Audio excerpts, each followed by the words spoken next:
The Great Bicycle Tour. I started at Sanmar in 1985, and I knew when I took on the job that what I was doing was was going to be stressful. So I started riding a bike, and I started riding a bike a lot. And by 1988, I had set a goal. I was going to ride the entire Sino Canal. I wanted to do it in 2 days. And the word started getting around among the girls in care. And several of them started coming to me and saying they wanted to do this with me. And I really didn't want any part of that. But they were persistent. And I just kept putting them off and putting them off, and they kept coming back and coming back and coming back. And they really forced me to kind of rethink what I was doing. And I got to thinking, well, okay, they're not going to do it in 2 days. 184.5 miles, 2 days, wasn't going to happen. So I thought, what if we did it in 5 days? And then I got the idea. I thought, well, what if we got people to sponsor us? So I asked the girls what they thought about that. Well, they were just ecstatic. They thought that was great.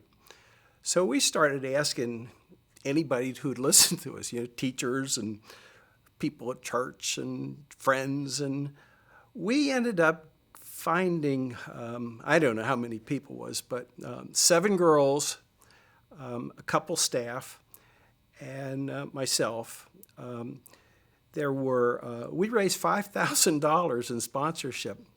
We would start out every day from the home at Sanmar, and we would drive. One of the staff would drive us down and drop us off, and we would ride maybe 40 miles, which for kids who just didn't ride bikes, that was phenomenal.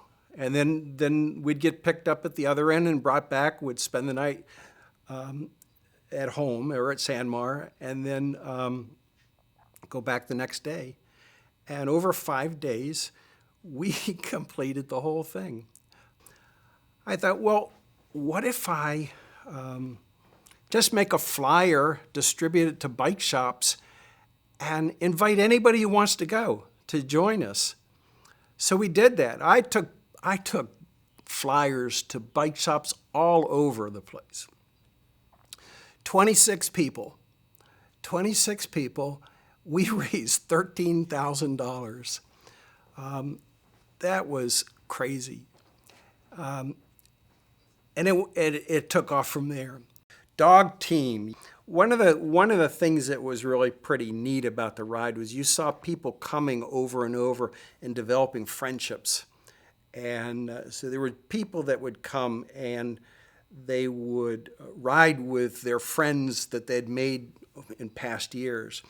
And so there was a group of guys, and they brought a new guy in who had not ridden before. And he was kind of the brunt of their humor a lot of the time. So they were riding on ahead of him, which kind of irritated him. And I can remember sitting at a rest stop, and he came into the rest stop considerably later than they did, which they thought was funny. He didn't think it was funny. And he came in and he called one of the guys. He said, you're nothing but a big dog," which he thought was pretty slanderous. Well, the big dog, he laughed and he thought that was great. And so from that point on, he was Big Dog.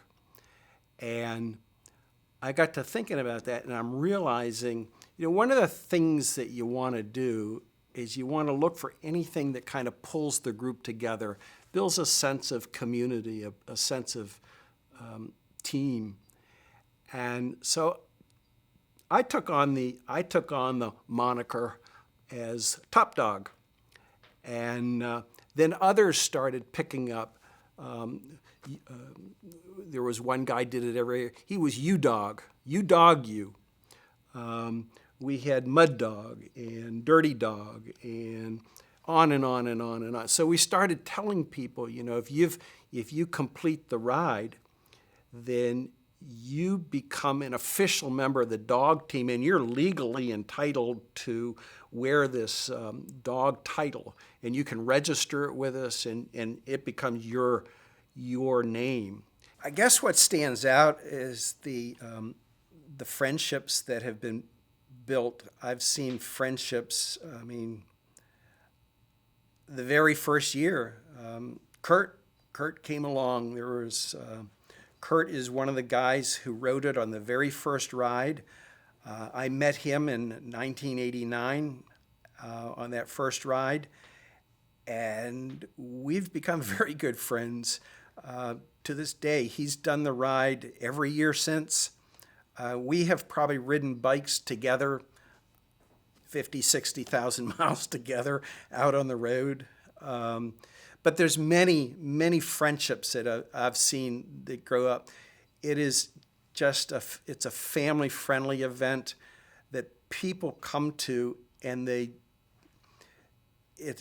I've called it the fellowship of suffering. You know, people go through a very hard time, but it's some athletes would understand. You know, athletes understand they suffer together, but it builds this bond, and you see these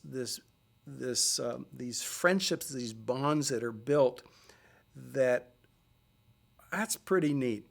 There really is fun in fundraising when you've got a mission that really is worthwhile. Oftentimes people do the ride because it's pushing their limit. You know, there's a lot of people think, I'm not sure I can do that. That's a real stretch.